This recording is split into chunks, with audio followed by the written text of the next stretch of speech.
This is Leslie Kane, and you're listening to That UFO Podcast. Hi everyone, and welcome back to That UFO Podcast. My name is Andy, and I am delighted to have a first-time guest, but long-pursued guest of mine joining me. He is a distinguished lawyer, researcher, disclosure activist, and the co-founder of the New Paradigm Institute. I've got Mr. Daniel Sheehan. Danny, finally welcome to the podcast. Thank you, Andy. Glad to be here. It's good to get you on in a very busy and important time in the UFO topic. Danny, from 2017 in December, the New York Times bombshell article started a chain reaction. That raised awareness in the mainstream of the US government's official interest in UFOs. It's led to the US Navy updating reporting guidelines on UAP. The UAP task force formed and then started reporting. Then onto the formation of AIMSOG and ARROW. We have then had hearings heard around the world as pilots Dave Fravor and Ryan Graves sat alongside whistleblower David Grush talking about their experiences, recovered craft and non-human biologics. All this seems to have led to this very week where the Schumer-Rounds amendment is hanging in the balance as politicians fight to preserve or weaken its contents. And I want to ask you, how important for you is it, the passing of this amendment, and what are the ramifications we could see in the coming days and weeks if it passes? Or if it passes in some other form? Well, if it passes in its present form, Andy, it's going to be extraordinarily important because not only are we going to have a board that is in place, that is appointed by the president, and have the president being briefed regularly about how their progress is going, but the board will have the authority to extract the information from not only all 6 of the United States military services, all 18 of the intelligence agencies, all 32 of the United States Defense Department agencies, but also the private aerospace contractors, which is extraordinarily important. They'll have subpoena power, and also, very importantly, they will have the power under the power of eminent domain. To actually order the private aerospace industries to turn back over to the United States government any UFO equipment and technology that has been put into their hands to under contract to try to back engineer, which has been going on. And as you mentioned, David Grush has already testified about that we've got some 40 witnesses who know perfectly well that not only that we have the UFO craft, but that the aerospace industry has been put into possession of some of this to try to back engineer it specifically to make weapons, which is an extraordinarily serious problem right now.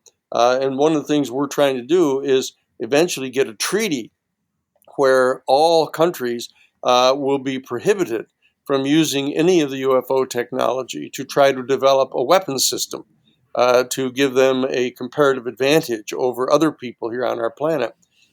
So that's if we get the bill passed in its present form, all of those things will be in place, and we'll have a process, an orderly, responsible process going on, pursuant to which our executive branch and our legislative branch are cooperating, even with participation of our judicial branch that will be there to review subpoenas that have been issued. If anyone challenges the subpoenas or an exercise of eminent domain, the statute provides for judicial intervention to enter a ruling on that, to give effect to those subpoenas and orders. So this is an extraordinarily powerful program that is being set up by this project. And we had virtually uniform support on this from all Republicans and all Democrats in both the Senate and the House until the individual head of the Intelligence Committee on the House side, the Republican head, Michael Turner, intervened. He actually comes from the 2nd Congressional District in Ohio, where the Wright-Patterson Air Force Base is located, and a number of major aerospace private industries. And that is where the original vehicle the UFO vehicle and the debris that were recovered at Roswell were actually brought there to Wright Field at that time, back in July of 1947. So that particular congressional district military base has been directly involved in the concealment of this information for decades. And the other person who came on board was the other fellow is Michael Rogers, who is out of the second congressional district in Alabama, who is the head of the Armed Services Committee in the House. And that's where the Redstone missile base is, where they're trying to use the technology from the UFOs that we have to try to develop more effective missiles, nuclear missiles that can travel faster in a concealed fashion to try to assist them in their own terms, establishing full spectrum dominance over the planet, which is a real bad idea. Anyway, so that these two guys, Michael Turner from the Intelligence Committee in the House and Michael Rogers in the Armed Services Committee in the House, have enlisted the support of Mitch McConnell, who is the minority leader in the United States Senate. And the peculiar fact is that inside the Senate and inside the House Intelligence Committee and the House Armed Services Committee, the overwhelming majority of the members, both Republican and Democrat, are supportive of this bill. And it's just these chairs that have been gotten to by the private aerospace industry. Turns out that Michael Rogers, in the head of the Armed Services Committee, his major financier for all of his campaigns is Lockheed Martin, who actually has some of this technology in its possession and have been working at trying to back engineer it. And so that they have risen up and are basically threatening these men, threatening them with cutting off all their financing for their campaigns. And given the record that we know about of the kind of dramatic steps that have been taken to try to silence people and to protect this information, there's a danger that these people are presented with. That we know that people's political careers, their family life, their entire life has been destroyed by a covert program that has been operational to silence people about the existence of the UFOs and the reality of them.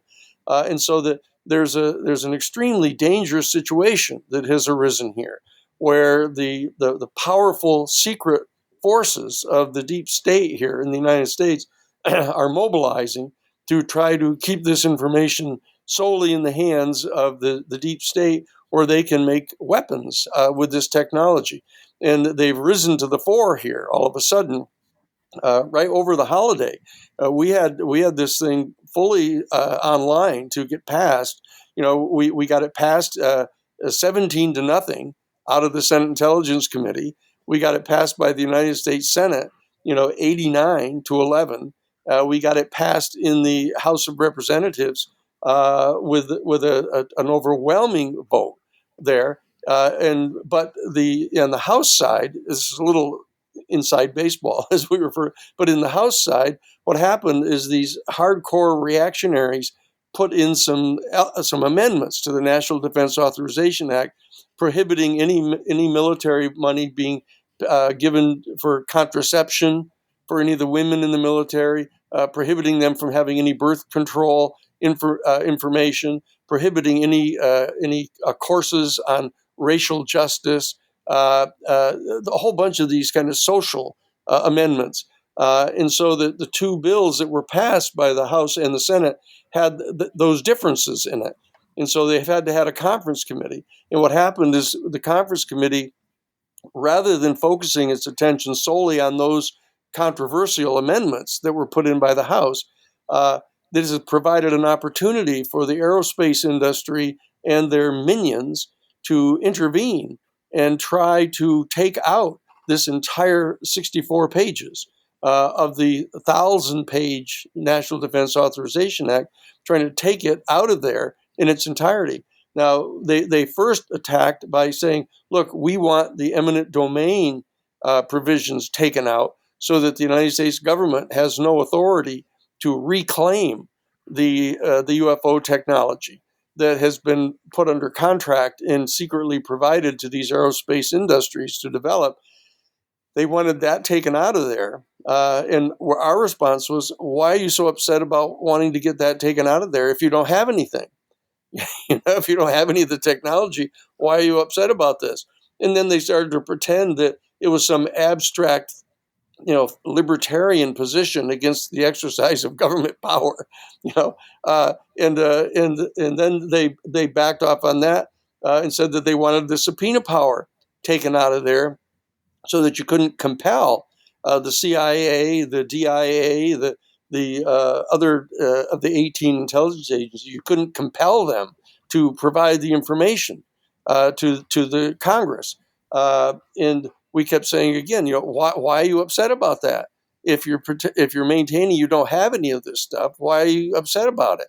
And so they said, well, okay, if that's the way you want to be, we're going to try to get the entire bill struck out of the National Defense Authorization Act, and that's where we are right now. These four people, the Mike Turner, the head of intelligence in the House, the Michael Rogers, the head of the Armed Services in the House, Michael Johnson, the new kind of temporary Speaker of the House, who's gotten in here, who's a total bizarro, as your people probably know. He's this right-wing, crazy fundamentalist weirdo who's now in that seat, and now Mitch McConnell, who is teetering on having to retire because he's having the four of them have been reached out to by the aerospace industry and the covert intelligence operations, and they're being threatened right now by them, and so they're responding to try to block this bill. And they've just had a meeting here 3 hours ago over on the Hill of the members of the conference committee between the House and Senate. And we're in the process right now of trying to find out what happened in that meeting to see what the present vote is. And we're mobilizing citizens all around, not only all around the country, and focusing on those congressional districts in the Senate seat, but also from around the world to start pouring in telegrams and emails to these people to try to generate a revolt, basically, inside those committees of the members, both Democrats and Republicans, who want this bill passed, and to push back against this arbitrary and capricious exercise of power on the part of the chairman of these particular committees. So that's where we are as of this morning, as we come on live here today. Now, it's an interesting position that there was almost a compromise offered, with the eminent domain being removed, i.e. permission to confiscate the stuff being taken out.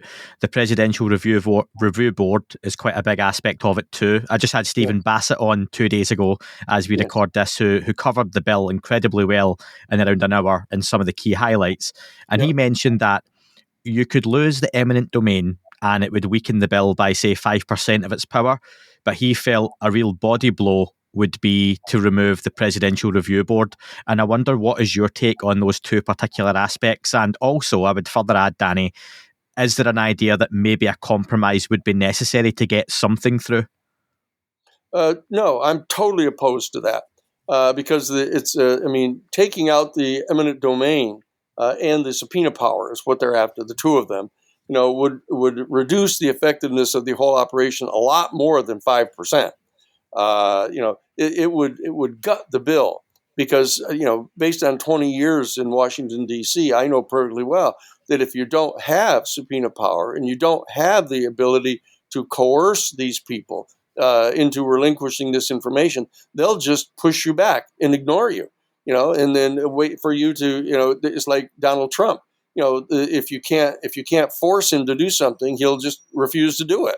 And they will refuse to do this. So my position is that it would reduce the effectiveness of this committee by 95% if those two things were taken out of there. And so you don't want to have some kind of a complete pretense of a UFO disclosure going on, because that's going to take the wind out of the sails of us trying to get an effective committee put together to extract this information. If you have a group in place that just is powerless and is being ignored by the national security state people in the aerospace industry, that you're going to have to deal with the fact that a lot of people in the citizenry would be deceived into thinking there's something happening, and there really isn't.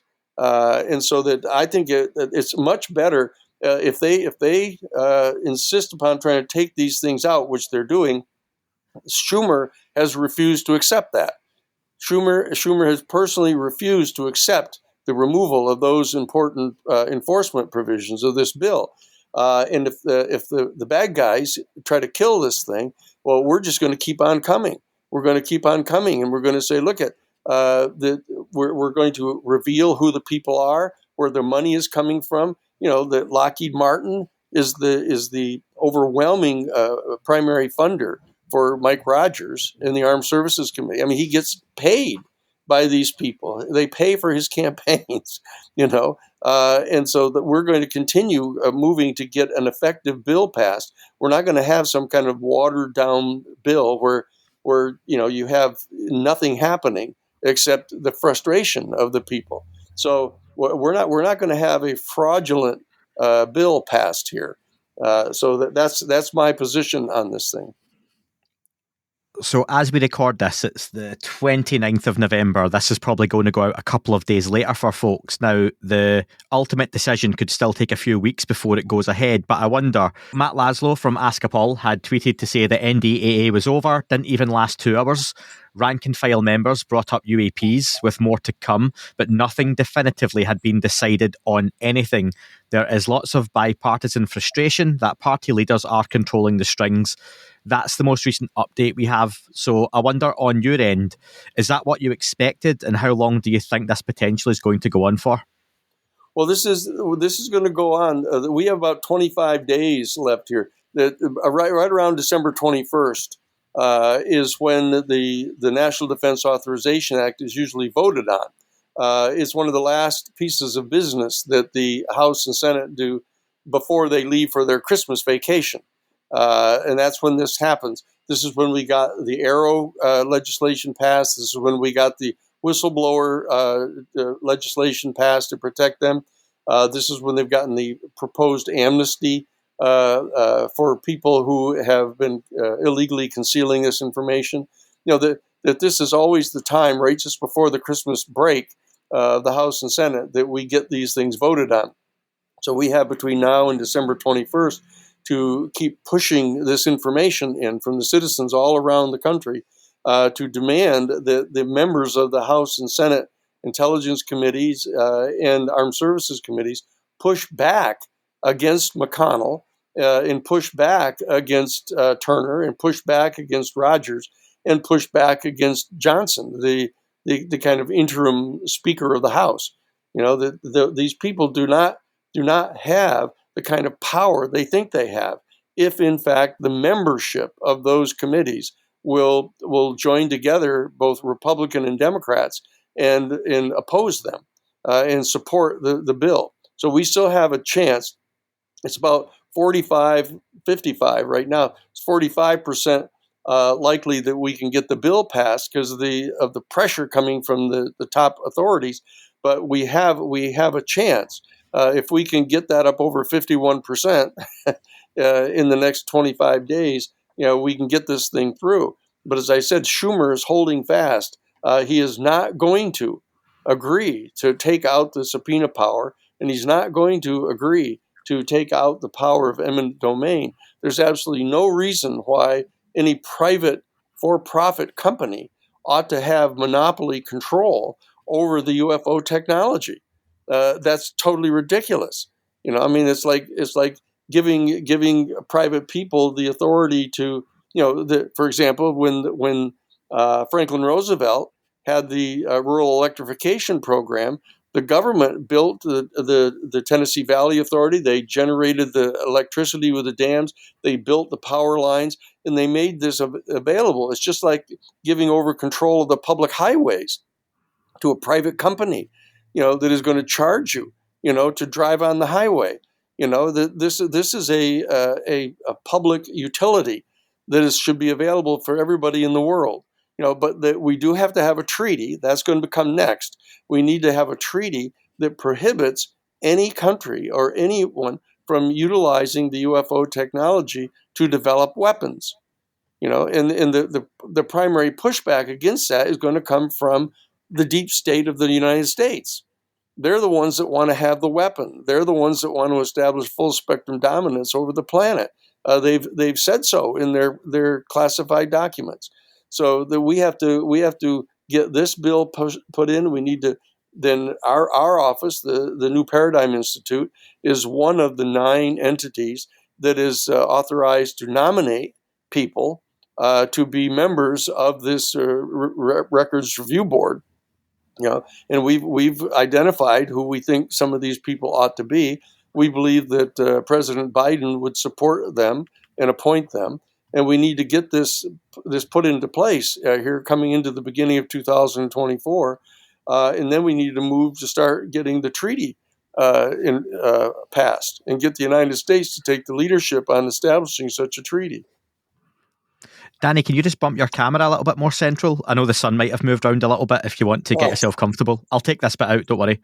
Okay. You were just almost falling out of frame there.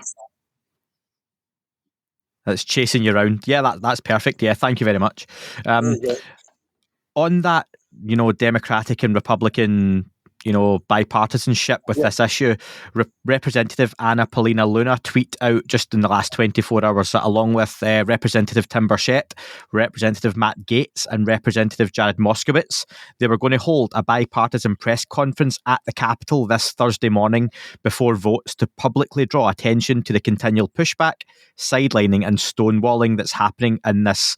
What do you see that achieving? Do you think that's the kind of thing that is going to rally more public pressure behind this sort of amendment? Yes, the bipartisan nature of this is extraordinarily important because there's a great deal of frustration on the part of the American citizens about this tribalism that's going on, of the Democrats and Republicans, locking into these fights over everything and nothing getting done.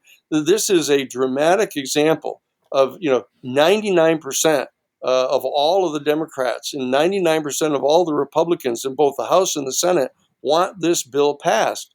And this is an extraordinary exercise of bipartisan support. We actually have people like AOC, Alexandria Ocasio-Cortez, in meetings with Matt Gaetz,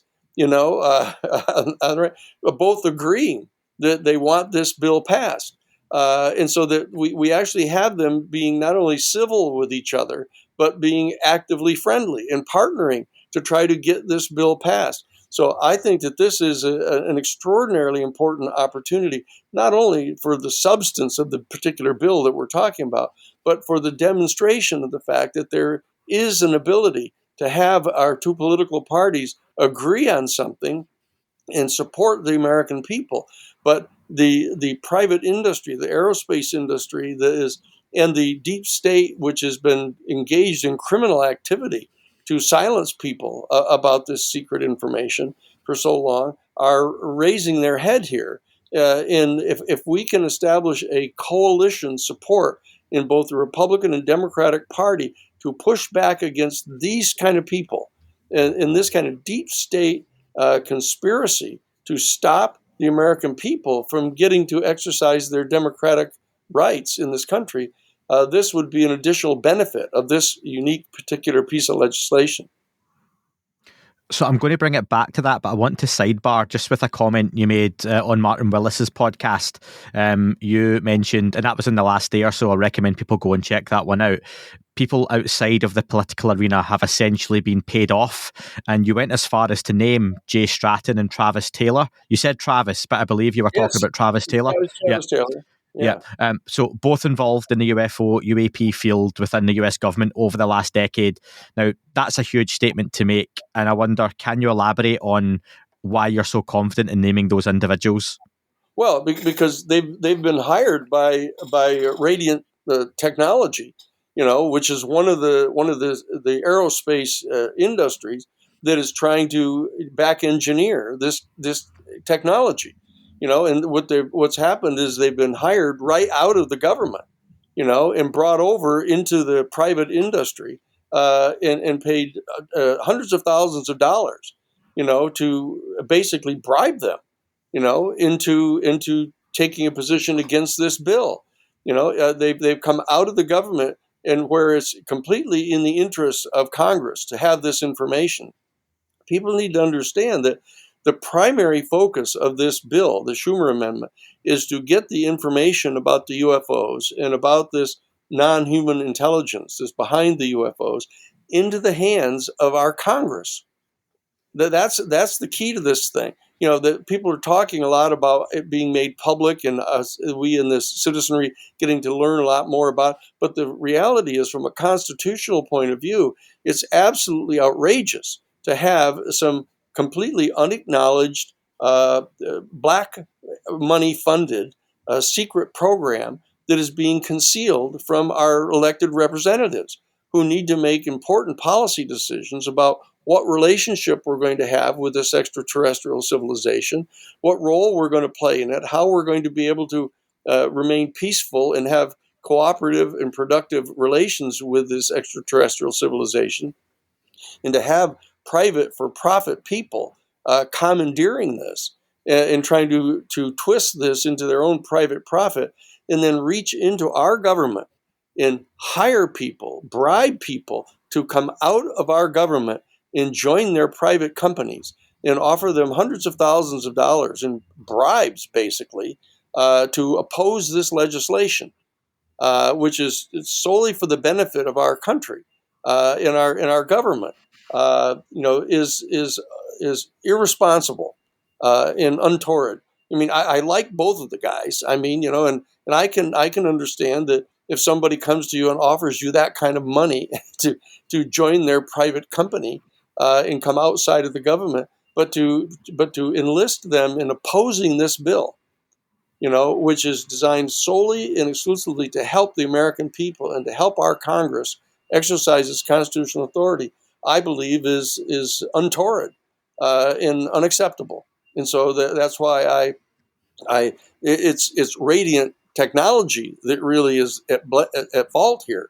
I mean, these individual guys like Jay and Travis, get, if you wave enough money in front of almost anybody, they'll come out and do what you want. But, but it's another thing to do it to the representatives in Congress. The amount of money that Lockheed Martin is paying, to Mike Rogers over as the head of the Armed Services Committee is outrageous. It's just open bribery. It's like bringing, paper bags full of $100 bills and putting them on top of their desk in the Congress. I mean, that's what they're doing. And so our people have to push back against this. And this is a legitimate exercise of bipartisan support all across the political spectrum. All the way from, as I said, Alexandria Ocasio-Cortez and Jamie Raskin, all the way to Matt Gaetz and Luna. We have an extraordinary demonstration of bipartisan support for this bill, and we can't allow people to be bribed and threatened. Both bribed and threatened. To exercise their power to stop this bill. What surprises me, and obviously I know little about the American political arena, but I probably know more than I do about the UK one, to be fair now, just doing this podcast. But you've talked about a groundswell of support across the House, the Senate, Congress, all those huge numbers voting for this amendment and this bill. Yeah. And then it seems like a couple of individuals, the two Mikes, backed by the other Mike and Mitch McConnell, seem to have, with very powerful backing, and I completely understand that with the private aerospace industry and the money involved there and the power and the influence, how can all that support be so stymied by just a couple of individuals with some powerful friends? And does that not mean that even if this does pass, that same power, that same pushback is still going to be there in the background fighting this?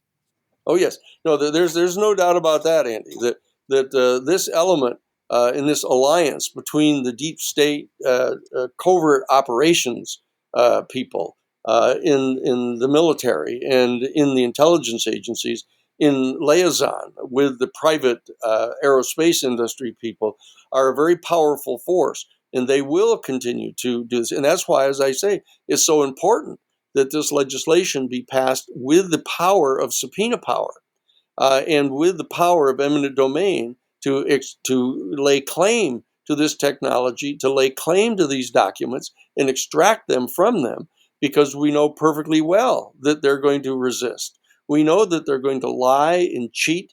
They're going to threaten people. They're willing to resort to violence against people and blackmailing people and extorting people in order to keep this information secret, so that they can have it and hopefully end up having monopoly control over this for another 10,000 years into the future, to make quadrillions of dollars of private profit by controlling this technology, which should be available to the whole world.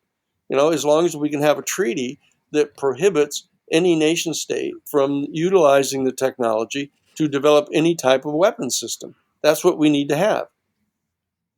You mentioned the threats of blackmail, extortion, violence. We've heard such claims from David Grush recently, especially at the hearings and the Joe Rogan podcast, his appearance on American Alchemy.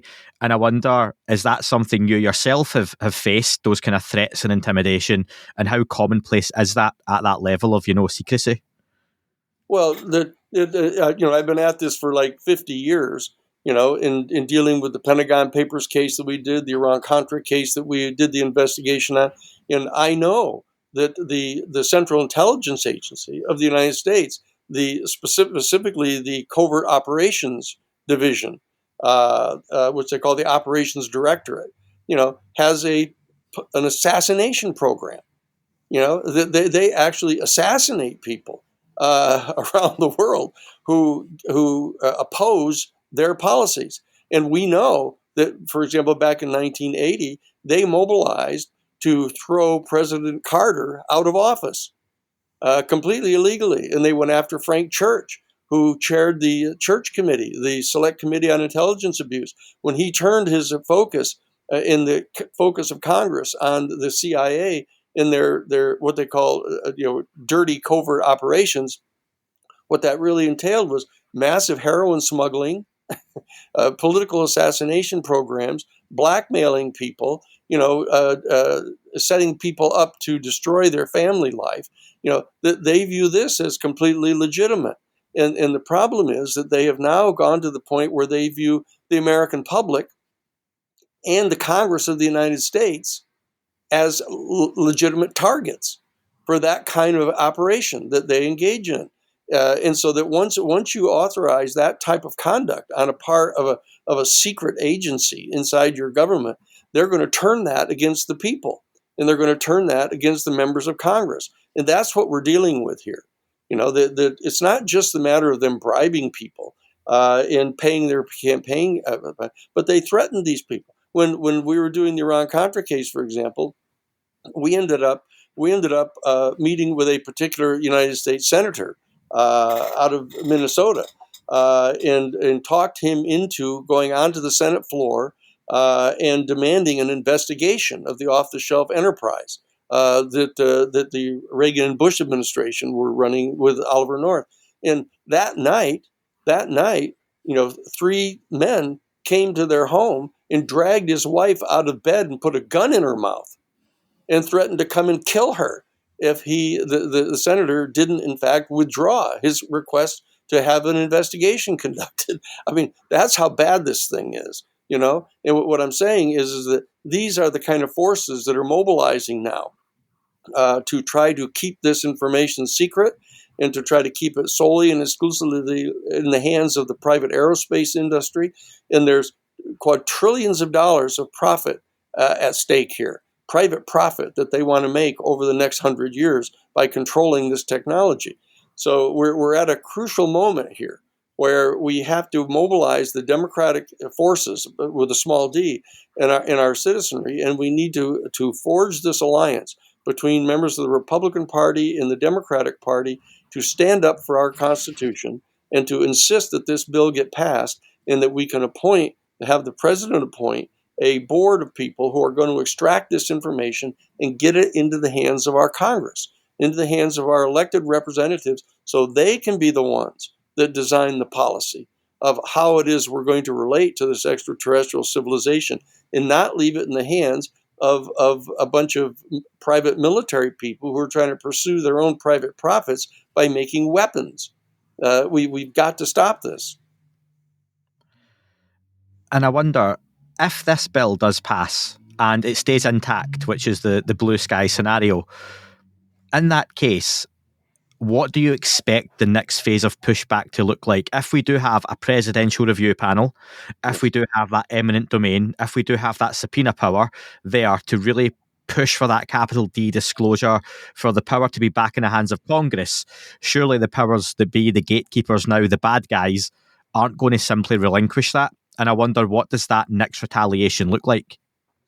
Well, what they're going to try to do is they will, of course, reach out and try to intimidate the individual members of this board. That's one of the things that we have to deal with in nominating people. We're having meetings now with those of us who have been authorized to help nominate these people. We're meeting with potential prospective members of this panel. And one of the issues we have to deal with is their concern that they would be threatened and that they would be intimidated if they take these positions. And that's why the kind of people that we're talking about nominating are the kind of people who are more influential and more powerful and are embedded in a lot of the power structure. And so that it'll be much more difficult to intimidate those people than it might be regular citizens. And they're more knowledgeable about the kind of security measures that need to be taken in dealing with this information and making better judgments about what they're proposing to the president be made public. So that we're talking about people like Leon Panetta. We're talking about John Podesta. We're talking about General Richardson. We're talking about people of this nature who might not be the most progressive people in the whole world. They may not be the kind of people that the most aggressive advocates of public disclosure in our UFO community might prefer having there. But they're the kind of people that you aren't going to be able to intimidate that easily. So that's part of how we're defending, trying to help defend the board against this kind of intimidation. To go after a guy like Leon Panetta, who not only was a long-term congressman, who was the chief of staff for the President Clinton and was the Secretary of Defense and the head of the CIA, he's harder to intimidate than a regular citizen would be. So that's part of how we're going to help protect that board. But also, when you have they have the power to take depositions. They can subpoena people inside the private aerospace industry and take their depositions under oath. And if they lie under oath, they can be prosecuted for perjury. That's the kind of power that we need to have here at our disposal as the citizens. And we need to put this power into the hands of a group that is under the supervision and oversight of Congress. This panel is functioning on behalf of the Congress of the United States. Let's go worst case scenario. The amendment gets stripped out altogether, okay? Recently, in the last couple of years particularly, we've heard from various journalists, researchers and the like, who say they have spoken to whistleblowers like David Grush, like the 40 who David Grush interviewed, who haven't come forward yet. And if this amendment failed, would the time be right for the floodgates to open from those who have those kind of high sources? And I wonder, from a legal point of view, how can they go about that safely? Well, that's what our New Paradigm Institute, one of the services that we're providing, with our offices right there on Capitol Hill, is to meet with these potential whistleblowers and make sure that they have legal protection. And it's not just myself who's been involved in being legal counsel for the Disclosure Project for years, that did the Iran-Contra case and did the Pentagon Papers case for the New York Times, and the Karen Silkwood case where we revealed the fact that the CIA was smuggling bomb-grade plutonium out of the nuclear facility in Oklahoma and giving it to Israel and Iran.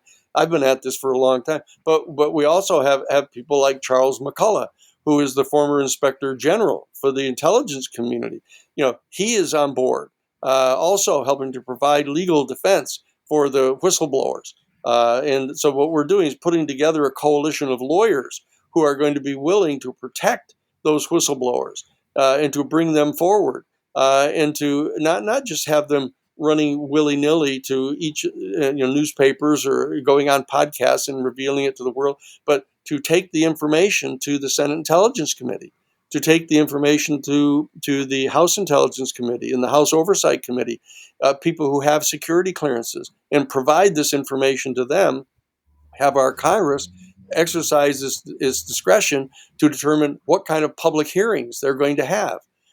So they'll have things like David Grush coming forward and testifying openly in public about what this information is. This information is going to come forward, and either it's going to be done under a controlled, careful process like that we've proposed in this bill, or it's going to be done otherwise.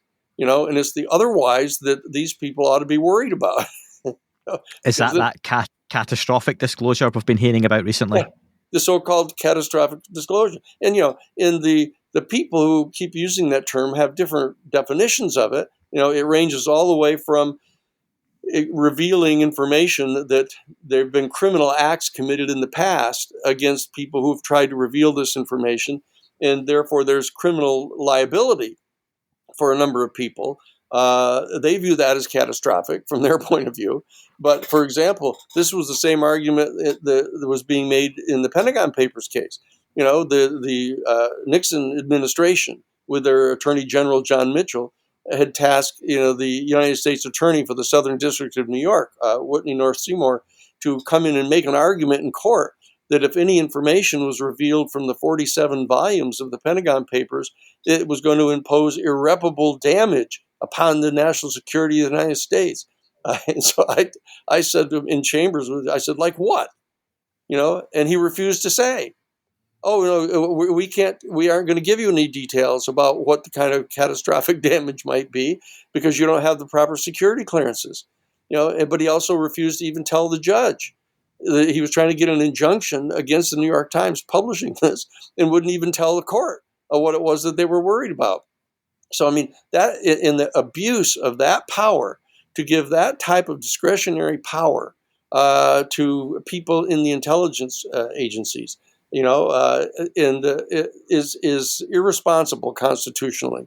And so that what we're doing is we're offering this clear compromise bill of allowing control to be exercised by our United States Congress over what information and when is going to be released to the American public about this, is the right constitutional decision to make here.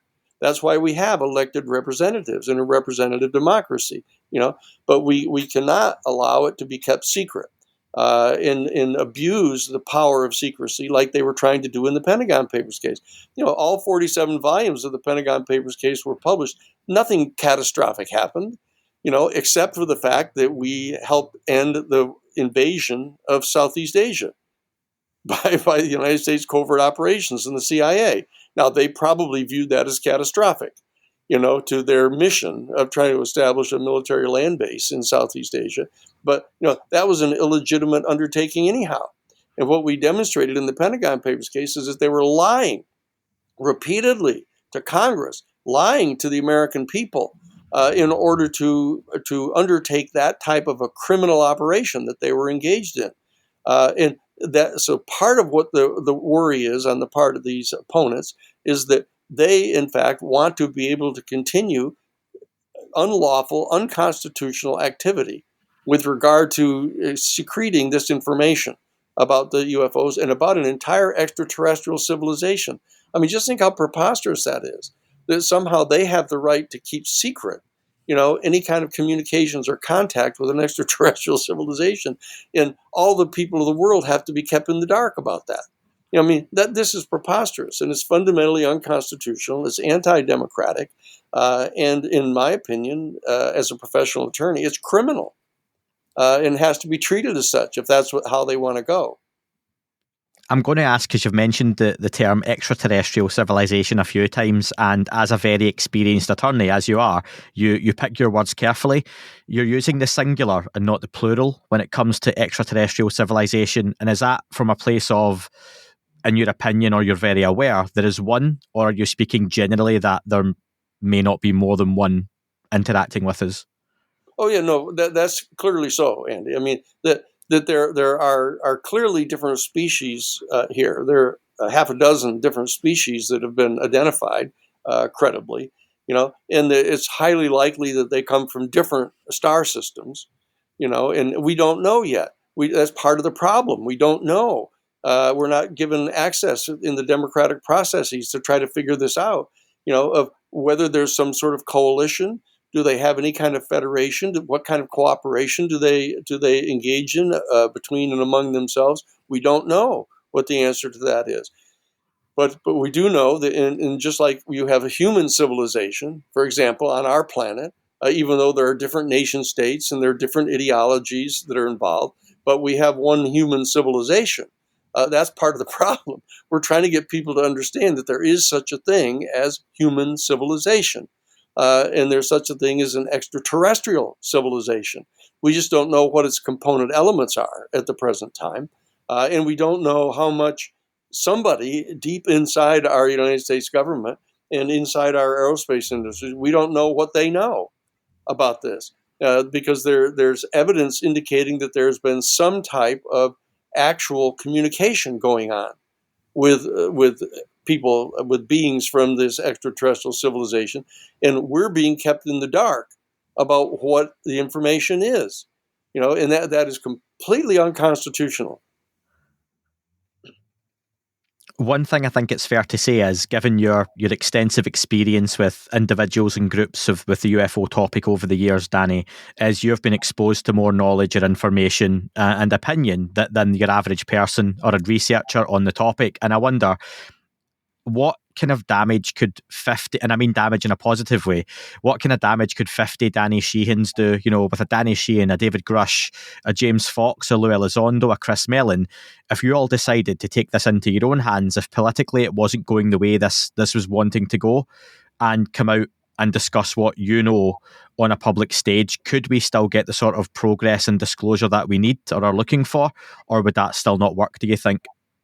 Well, no, we don't view it as damage. I mean, what we're trying to do is do a positive service for the constitutional order in our country, of getting this information into the hands of the elected representatives who have the constitutional authority to make policy in these areas. That's what we're attempting to do. So, I mean, what we would do is bring the whistleblowers, directly to the Senate and House Intelligence Committee, and say, look, you guys have the adequate clearances here on this. Let us sit down and tell you what the information is that is being kept away from you. That we've made a clear, above board public effort here in the drafting and the putting together of the Schumer amendment to give the covert world an opportunity to do this in a sound and responsible way from their perspective. But if they aren't going to accept this, then what we're going to do is we're going to move directly to the Congress and start providing the information directly to the intelligence community here, or the intelligence committee in both the House and the Senate. And that is the most secure, confidential communication system that we have in bringing information to our elected representatives, and we will use that. We will bring the whistleblowers to them. We'll go inside the skiffs, and present the information to them. I mean, I've been in meetings like that with Lou Elizondo when we go and sit down with the Inspector General of the Defense Department and start telling them information that they have had concealed from them, and so that, when we first went to the first face-to-face meeting with the Inspector General of the Defense Department with Lou, it started out with them being kind of, antagonistic to his complaint made against the Defense Department and all that. But within 5 minutes, they were leaning across the table, just soliciting additional information from Lou about, tell us what's going on, what is happening. and their eyes would get big as saucers, and then they would bring in, more people, more staff that had security clearances to hear what was going on, and so we've basically recruited them as American citizens and as supporters of the American constitutional order to move into a position of supporting this bill. We have people all throughout the government, everywhere, inside Inspector General's offices, everywhere, supporting this bill. In fact, participating and helping to draft the bill. So this compromise is on the table right now, and either they accept it. We've got guys like Turner thinking that he's making some ultimatum to Senator Schumer, saying, you either take the eminent domain and the subpoena power out of this bill, or else we're going to kill it. He thinks he's threatening us. The bottom line is they're the ones that are in danger here. We're the ones that have access to the information. We're the ones that are getting set to bring this information directly to the members of Congress if they don't allow this board to be set up, to be some type of a filter, some kind of an evaluation process of this information. If they're not going to accept this, we're going to just move straight forward, and we're going to organize the whistleblowers. We're going to recruit more whistleblowers. We're going to provide legal protection to them against any kind of recriminations that are taken against them, pursuant to legislation that we've already gotten passed, right? And we're going to set up a protocol that is consistent with this bill, whether the bad guys refuse to pass it or not. So we've already established what we think are reasonable criteria to be addressed here, and we're going to continue to conduct ourselves as though this statute were passed if they try to stop it. Danny, I just want to finish off by giving you the chance to, we've only got a few minutes left, obviously, before you're a busy man at the minute. A final chance to say some words to the viewers and listeners for you about the future of the UFO disclosure movement, and what advice would you give them and how to kind of push forward with this and make sure we get the progress required? Sure. Well, I think it's extraordinarily important for everybody who has spent years reading about and watching shows about and trying to find out everything they could about this UFO phenomenon and whatever is going on with who is behind all of this, which we all basically assume is extraterrestrial. We know that it presents itself in a way that appears to be potentially extra-dimensional, which I personally think, based on all that I know, appears to be some sort of a function of how they travel and how they move. And it gives the appearance of being extra-dimensional by being able to appear and disappear, etc. But the bottom line is that we're at an extraordinarily important pivot place in history right now. This is one of the most important events in all of human history that is taking place right in front of you right now. And so what you want to do is not be mere spectators in this. You want to exercise your authority in every single government, every single country in the world, and turn your focus on the United States government right now and these members of Congress, and write to them and call them and email them. Go on the internet and find out what the email addresses are for these senators and Congress people, and communicate with them. What we have to do is submit to them this overflow of information coming in from the citizenry around the world, demanding that this bill be put into the National Defense Authorization Act and be operational.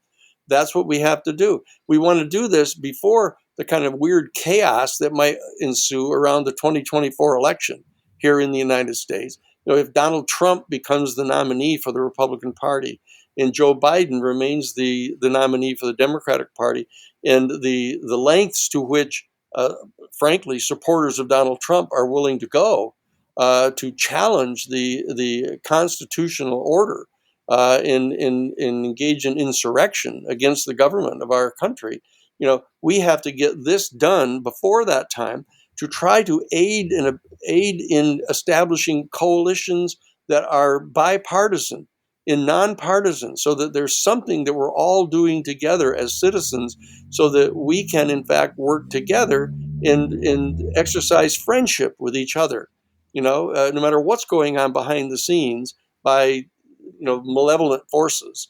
We need to exercise our power together, and we need to reach out right now, look up, get onto Google or wherever it is you have to go, and find out what the addresses are for the senators and Congress people. You can also find on our website, the newparadigminstitute.org. You can find the list of who the target people are, who the people are on the armed services committees and on the intelligence committees, to direct special attention to those members, because they're the ones that are in the position to basically push back against the exercise of arbitrary power on the part of these four people in the Congress, and bolster them up, show that you'll support them, and they'll respond, I believe. So let's do this at this unique moment in history. It's been wonderful speaking with you, Danny. And like I say, it'd be great to get you back on in the new year, regardless what happens with this amendment, to discuss that further, but also get through some of the myriad of listener questions I received as well. Terrific, Andy. I appreciate the opportunity. That is all for this week's show. Thank you very much for listening. Please remember to leave the podcast a review on your chosen platform. You can like, retweet and subscribe. That would all be very much appreciated. The shows are being uploaded onto YouTube as we speak more and more. You can sign up at patreon.com/thatUFO podcast to access the shows ad-free as well. Please get in touch on Twitter, Facebook, Instagram, That UFO Podcast. Of course, on Twitter, it's at UFO UAPAM. And again, folks, as always, keep looking up. You never know what you might see.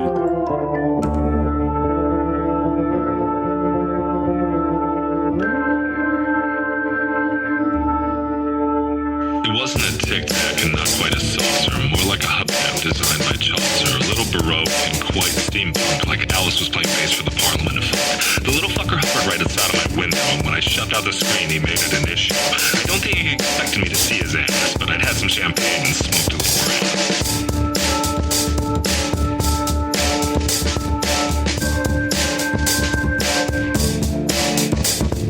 Meditative game of Fateful on Meta. I can't imagine how it could have been any better. I got to the top of the stairs and there he was. Like, you awake? I was about to abduct you, cuz.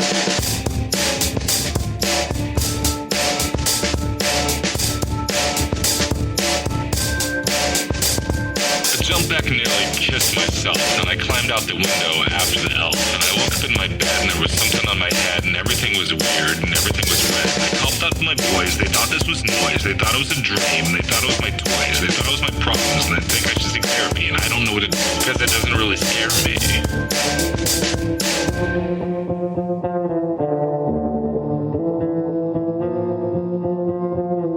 If you really want to know who I think I be, I think it's you and me and us and we and him and her and that and she and that thing over there and what's that, Jake?